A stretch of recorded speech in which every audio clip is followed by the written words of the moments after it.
Tonight, the Anti-Counterfeit Agency, National Police Service, Nairobi County Government and lenient penalties on gambling offenders are to blame for facilitating sophisticated and well-connected vicious conning gangs situated right here in the capital and in the central business district. Hundreds of innocent city dwellers have fallen victim to the gangs that mostly pose as telecommunications agents, but who end up stealing hundreds of thousands of shillings from unsuspecting pedestrians. And that is under the very watchful eye of the law enforcers, who should instead be protecting citizens from the racket. For years now, Nairobi residents have fallen prey to a vicious gang of cons that are strategically located at congested streets within the central business district.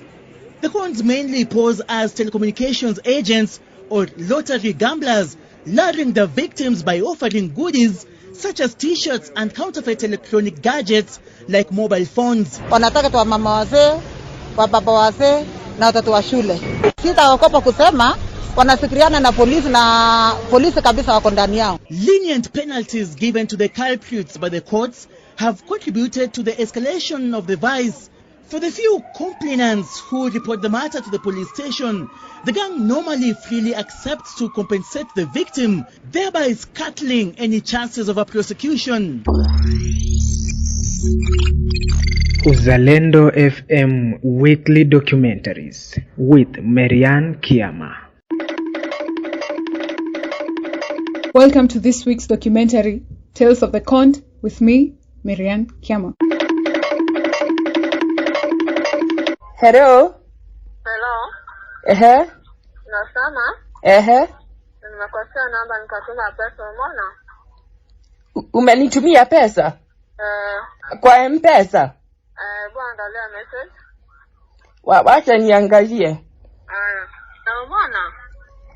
Akia mimi sioni na bia kama isani kaniangalilie. Na hakako Kengari. Kengari. Acha nikate Kengari angalia. Aya sawa. Sababu mimi siwezi kuibia, mimi ni mama nimeokoka. Some people are easily fooled by scammers. They may be looking for a quick coin, or they may be gullible and don't know any better. Con artists operate in many different ways, but they all have an end goal: to take advantage of someone. Kengari ameniangalilia na anasema hakuna pesa. Acha wakupigie tu Safaricom muongee nao. Safaricom watanipigia? Aya, sawa. Yo, someone's calling me. Let me look at this number, and the true caller says fraudster. Hello? Hello, Safaricom customer care. Jambo, habari yako? Mzuri. Mimi niko salama. Mimi naitwa Danson Kagia. Nakupigia simu nikiwa Safaricom. Wewe ndio umetumia pesa kimakosa? Mimi unajua nimeangaliliwa na kama Isan. Ndio. Ameniangalilia message na ananiambia hakuna pesa imeingia kwa M-Pesa yangu. Tulikuwa tumesimamisha na tukafuka pia pande wako ndo yako isitolewe. Na ndio sasa tunakuuliza wewe balance yako ilikuwa ngapi ndio tuone kwa mitambo? Hapana, siwezi waambia ndio mniibie pesa. Ilikuwa zaidi. Ndio mniibie pesa. Ndio mniibie pesa. Sikiliza madam. Kengari. Mpatie simu tuongee na yeye. Hapana, wacha tuongee na. Si kama ni Safaricom mngekuwa mnajua ile pesa nimebakisha kwa M-Pesa. Msione nikiwa msee sijui. Hiyo message ya M-Pesa na ioneaga tu hapa juu kama Isani kanininunulia simu expensive. Unajua tumeblock hiyo pesa ya mteja. Mmeblock line yangu? Ai hapana, mimi naona nyinyi ni wakola. Nielewa. Basi fanya haraka, nataka kuenda kulala, kesho naenda kanisa. Kuna mahali unaweza andika kalamu? Kengari. Hello? Huyu ameenda wapi? Hello. Ndio natafuta. Umekamilisha? Nimeambiwa nataka kuniibia. Kwa hivyo fanya hivi, wacha tufuge pasiraini. Fuga. Nyinyi wote ni wakola, wewe na huyo madam unataka kuniibia pesa yangu. Pesa gani na wewe una pesa yake ndio mingi? Ate yake ndio mingi, what do you mean? Amsema yake ilikuwa 1000. Wewe wacha, nimepiga simu nikaambiwa nisitume pesa yote. Nyinyi ni wakora, mnataka kunibia. Nyinyi ni wakora wale mnaibia watu kutoka Kamete. Kamete. Sijui kule wewe na huyo madam mnataka kuniibia. Wacha tufuge laini. Fuga yote. Well, if you are taking advantage of people in some way, you are the con man in this scenario. Nairobi has grown to become a hub of opportunities for both local and foreign investors, but not all that glitters is gold. Not only do you need to brace yourself physically in the city center, but also mentally, as conmen often take advantage of our ignorance and rob us unawares. They do so through their devious, manipulative but smartly crafted ways of earning a few easy coins. In every 5 people in Nairobi, 4 have been conned. It happens too quick, and when you realize it, it's a little too late. Every bus or matatu that arrives in the city center quite literally brings in a new batch of prey for these conmen. Somehow there will always be a person too greedy or too gullible and clueless to swindle. They'll soon get familiar with the term kukaribisha Nairobi.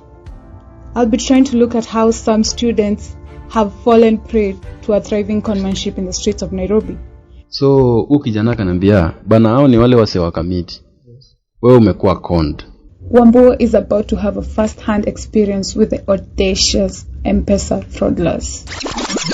My name is Wambua. Naishi Landimawe. Mimi resident wa Nairobi. So Mr. Wambua, have you ever been conned before? Yeah, nishawahi victim wa kuwa conned, and I have kind of a touching story. So siku moja, I can remember back in the year 2019, nikiwa year 1, sometime around 11, an M-Pesa message comes into my phone notifying me that I've received some 4,800 shillings from someone. Some few seconds after the message, a number calls me and tells me that is the one who has sent some 4,800 shillings in my phone mistakenly. Ni mrudishe hiyo do ilifaa inafaa kwa ya matanga. Walikuwa nafaa kwenda kubai hiyo sanduku ya kuweka maiti. So mi pia I told him there is no problem. I accepted. So I was on my way going to class. So I was thinking of how to reverse the money so that the owner could receive it back. So when your number call, he told me to go to the M-Pesa menu so that we could start how he can get back that money. Nikaingia M-Pesa menu pia. Then he just started. Go to M-Pesa menu, dial this number. I dialed, not knowing and not thinking, and with myself hurrying to class and thinking about lecture ishaanza. I dialed the number and niambia. After dialing that number, he tells me again, dial another number. So all these are happening.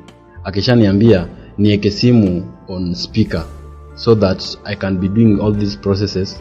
Nikimsikia akiongea juu atakuwa akiniambia venye kufanya ndio irudi. When you received the message, did it reveal the sender of the...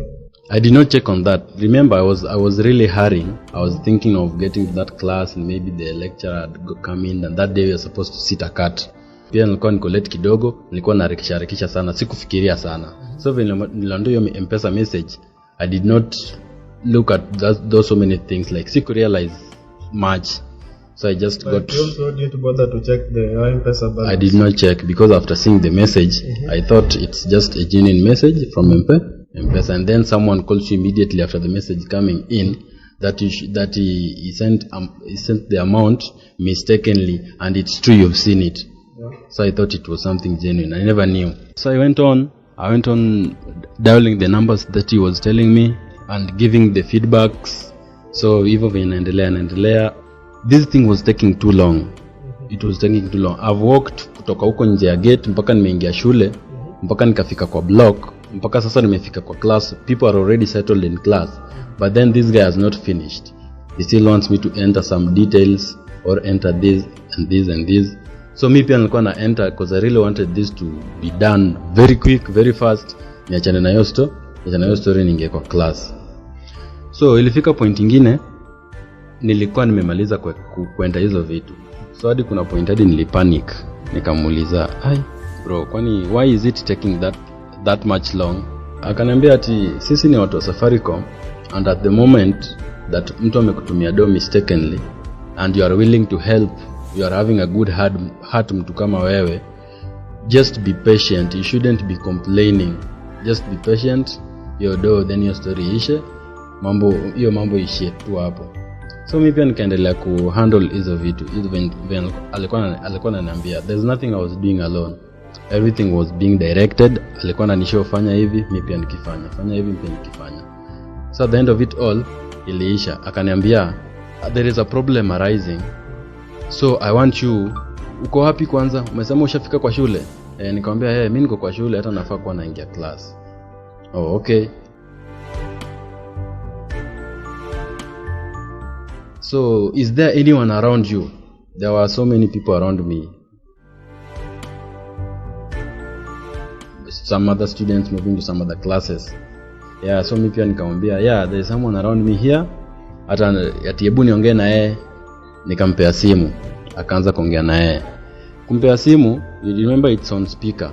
I'm hearing him speaking to the other guy, and he's telling him that some money had got into my phone that was sent to my phone mistakenly by him, and he was trying to help retrieve the money back, but kuna kashida kana arise hapa, unaweza tusaidia? Are you willing? Ati yes, naweza wasaidia tu, haina shida. So are you having akamuuliza, are you having a smartphone? Ama uko na ile simu ndogo? Akasema niko na smartphone. Ati okay, can you go to your M-Pesa menu? Kijana akatoa simu yake, akaingia M-Pesa menu. Akaanza kuambiwa go to this and this tool and type this letter or this number. Kijana akapanic. Kupanic, akamuuliza huyo mse, huyo nani? Then he again confirmed that is a Safaricom agent, and he's been trying to process the money that entered into someone's phone mistakenly, and then there is a problem that is arising, but then they need another third party to help in retrieving this money. Safaricom always calls with two numbers, both ending with 000. So this number, was it having the same digits or it was just another? Hata mimi akili yangu hata haikukujia. Remember, I was in a situation of rushing to class to sit that cat. I'm late, nini. The message is there, and the sender is pressurizing you some kind of. Sasa huwezi hata fikiria vitu mingi. Like those are some of the things that I really pity. Hata zikuja kwa mind yangu. So ule kijana alipanic. Kupanic, akakata simu. Kukata simu, huo mtu hiyo namba ikapiga immediately again. Akamuuliza, who are you? Then they explained he's an M-Pesa agent. Explain, akakata tena. Kukata tena, akaniuliza ati, my friend, what's happening? Mbona huyu jamaa ananiambia niingie kwa M-Pesa yangu? Kwani nini ishafanyika? Mimi nikamshow kenye imefanyika, like I tried to give him the background information of what had happened. So the moment nilikuwa naendelea kumexplainia, this guy was like, hey bro, uko sure? I don't think so. So akapiga ile namba tena. Kupiga ile namba, unfortunately the number, it does not even exist. Namba nyingine sasa hata exist. So I'm like, what's happening? So the call has to end there. My line is not working. Nothing is working. So kijana kanambia, bana hao ni wale wase wa kamiti. Wewe umekuwa conned.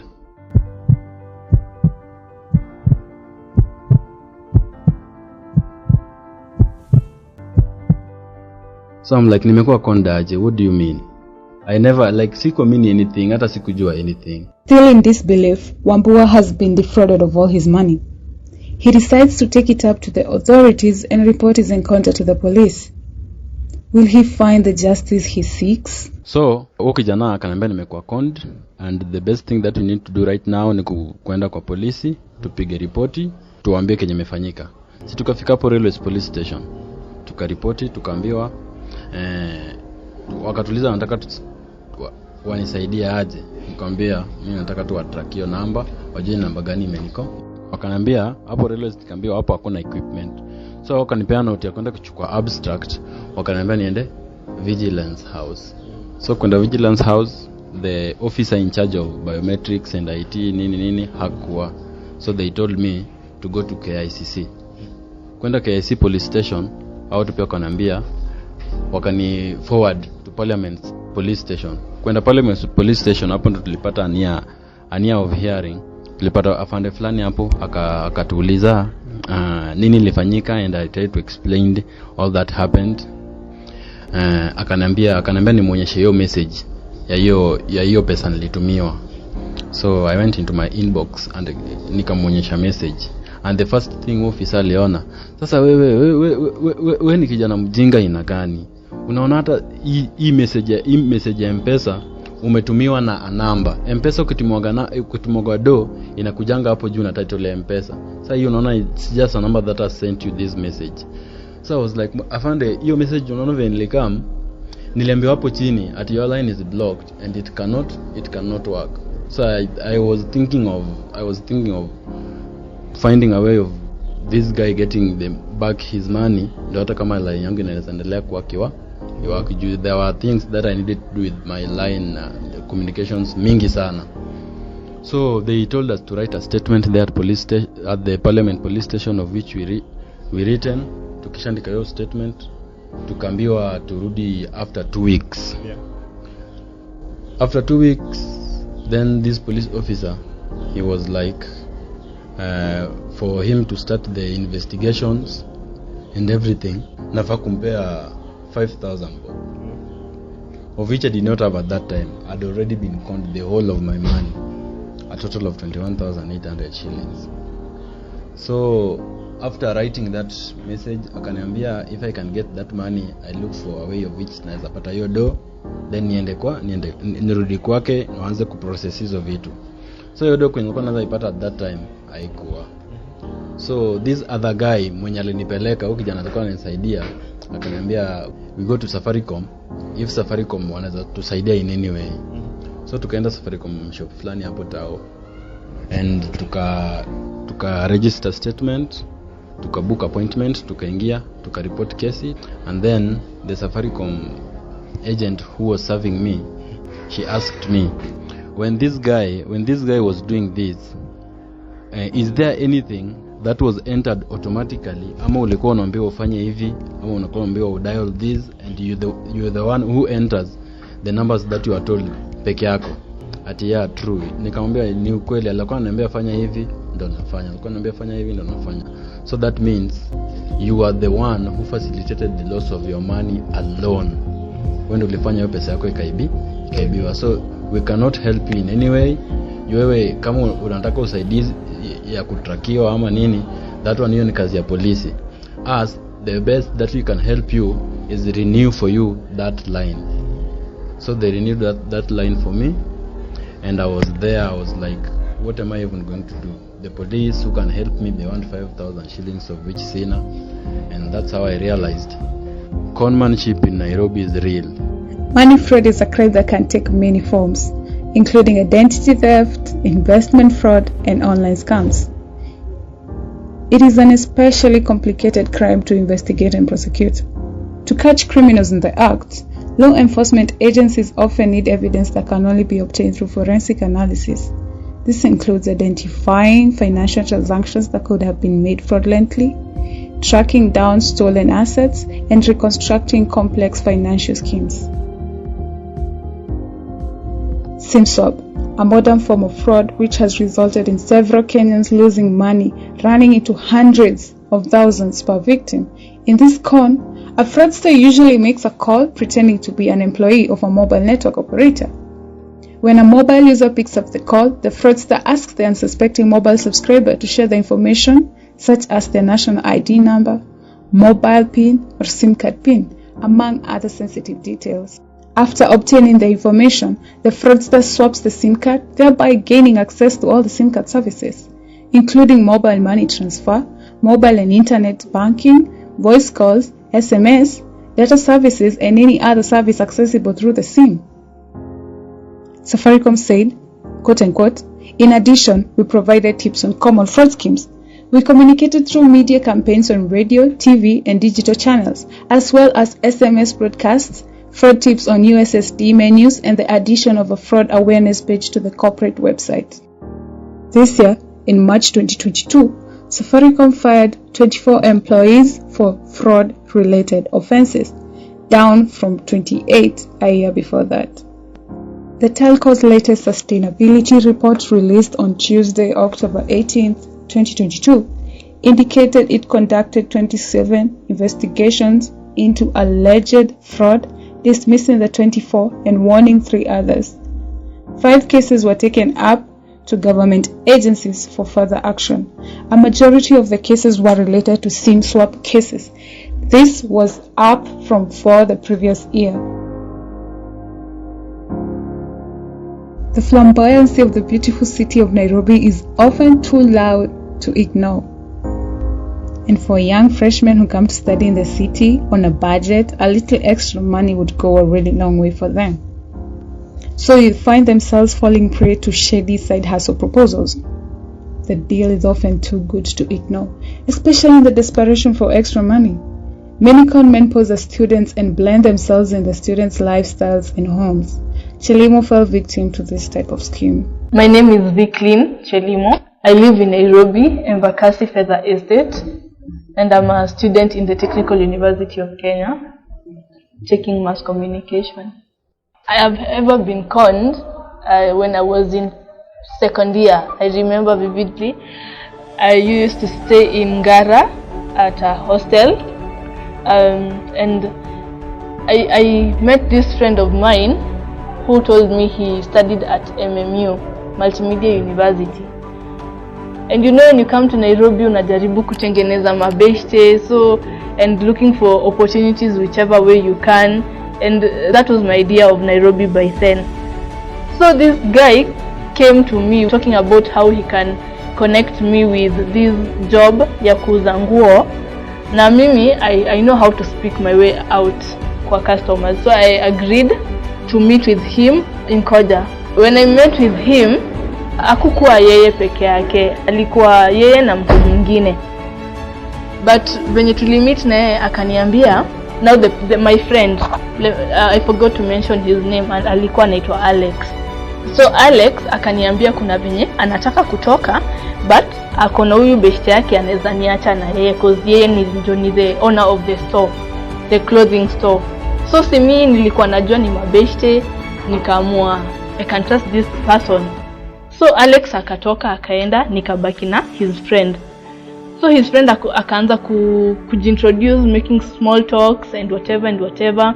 Then kidogo ananiambia, oops, I forgot my keys. Ebu tuende mahali nichukue ndo nikufungulie store uone. So simi nikamfuata. Then upon reaching there ananiambia, anafaa kupigia mtu simu ndio apate keys, alafu tufungue store tuangalie ndio aniambie venye kazi inafanywa. Akichukua simu yake ati haina credit. Ananiambia nimsaidie simu yangu apige. Sasa I don't know, like up until venye Alex alitoka hapo, from then henceforth nilikuwa tunafuata. Sijui I was under the influence of I don't know what, but I just followed the guy wherever he was taking me, subconsciously or consciously. Nikamfuata, tukaenda Koja somewhere, backstreet somehow, nikampea phone. Then kidogo I can't see the person.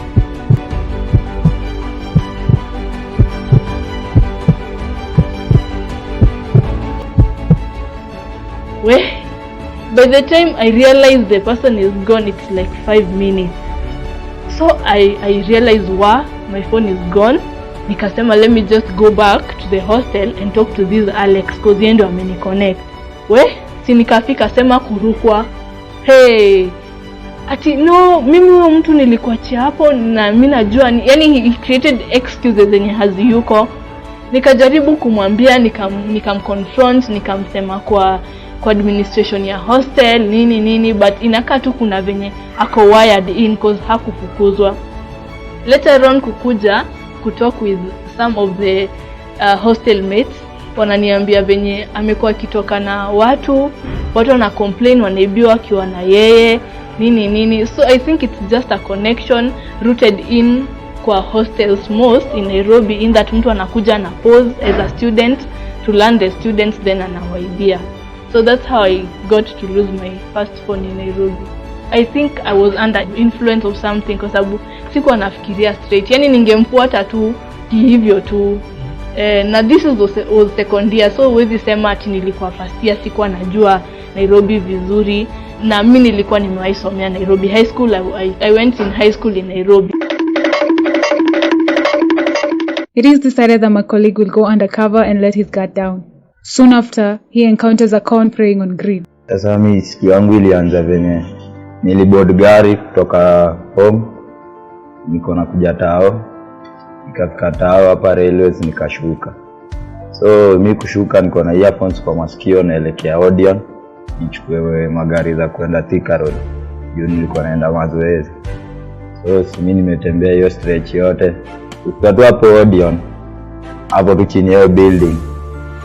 Nikabump kwa mzee ameinama. So mimi niko zile za mbona huyu ameinama, ama kuna kitu ameangusha, ama kuna mimi nikaona nikala labda ni mgonjwa ama nini. So si nikangoja kuona reaction yake ni gani. So mimi kuangalia hivi, so sinaangalia chini, naona nikana anaokota kitu. Okota kitu, mimi naangalia nini anaokota. So alikuwa anaokota like envelope nyingine tu ya brown, inaka juu kwa akili yangu hata mimi niliona ilikuwa inakanika iko na stacks za cash ndani. So si mimi nikaangalia, akainua in a way that kuangalia hivi hapo katikati ilikuwa transparent, and then ilikuwa like iko na ile bank slip fulani na kaya hiki hivi, and then iko visible imeandikwa 50,000. Ni mtu ame withdraw 50,000. So kuangalia juu pia ilikuwa na so note nyingine tu mpya ya so iko juu, ndio kukupatia hiyo impression ya ni kama hizo zenye ziko chini zinafuata ni do. So si mimi akili yangu iko tu hapo, niko like mjamaa amekota ganji. So si akainua akaangalia akaniangalia, akaniambia leo kuna kisma. Nikamwambia nya hapo naye basi umeangukia. Akaniambia ido tunafaa tugawane. So mimi niko zile za nafaa tugawane, huyu jamaa ako generous aje. Juu nilikuwa najua obviously anataka kuniingiza kwa hiyo ganji juu nikaa tumeiokota tukiwa watu wawili. Sasa akaniuliza unadai aje? Uniuliza hiyo swali unadai aje? Mimi nikaona itakuwa poa tukigawana nusu. Ndio. Mimi nichukue hiyo yenye nachukua, yachukue yenye anachukua. Kila mtu aende njia yake. Akasema ni sawa. Alafu akaniambia, "Hii do hatuwezi gawania hapa. Juu kuna watu wengi. So lazima tuende tugawane mali. Hakuna watu wengine. Kila mtu achukue kati yake, watu aende njia zao." Mimi nikasema ni sawa. So wewe kusikia mimi nimesema ni sawa, obviously alikuwa anajua namfuata. Jamaa akaanza kutembea kia. Nikamfuata like 3 steps hivi. Suddenly akili yangu ikarudi. Nikajiuliza tu asubuhi toke kwenyu ukije tao, and then mgawane na mtu 25,000 tu ya bure yenye hujafanyia kazi. Nikasema si wapi. Juu pia naweza risk vitu zingine ikienda hiyo, which si wapi. So yeye akitembea alikuwa anajua mimi namfuata. Na nilikuwa nishafika hapo Odeon. Mali nilikuwa napandia gari ni karibu. So mimi nikamwacha atembee. Nikadivert nikaenda kupanda gari. Nikapanda Nissan. Ndio nikatoka mimi nikaenda njia za. Na sasa nikitravel hivyo akili yangu ilikuwa tu ina ring, nasema huyu jamaa obviously hakuna ndo alikuwa nipatie. Juu nimesikia hiyo story zao venye wanafanyanga. Napata msee anakuambia ameokota do mnafaa mgawane, anakuambia amwezi gawania hapo mali pa open, anakuambia umfuate uende base nyingine ndo mgawane. Sasa wewe ukimfuata hapo sasa ndio akaribishwa town. Mali atakupeleka maybe atakutana na watu wanakuwa wameshapangana hapo, uende wakurob majewelry zako, do nini, nguo, viatu, yani kila kitu anaweza pata tu achukue. So mimi naweza sema hiyo siku jo instinct yangu ilikuwa right, niliponea. So how can you get conned in the beautiful city of Nairobi? You are looking for a house and you dial the number you saw on the poster, probably posted on the electricity pole. Fake house agents. The fake caretaker tells you to send them a couple of thousands in order for them to hold the house before it's rented out to another person who urgently needs to move in. The money minting chemicals. Using a comical perspective, a popular comedian sure did break a few ribs with the Ngafanya Wash business skit about this type of con. You are desperate to find a job and voila, you apply and get contacted and they ask you for an interview fee. If you become lucky to secure the sham job, they ask you for uniform fees. That's a scam in its loudest. It's only best to block all the contact avenues. These tips will help you avoid con artists. 1. Mind your own business. As ruthless as it sounds, leave your helpful nature at home. The city will most likely not reciprocate it. 2. Don't be greedy. Be greedy at your own risk. Con artists thrive on greed.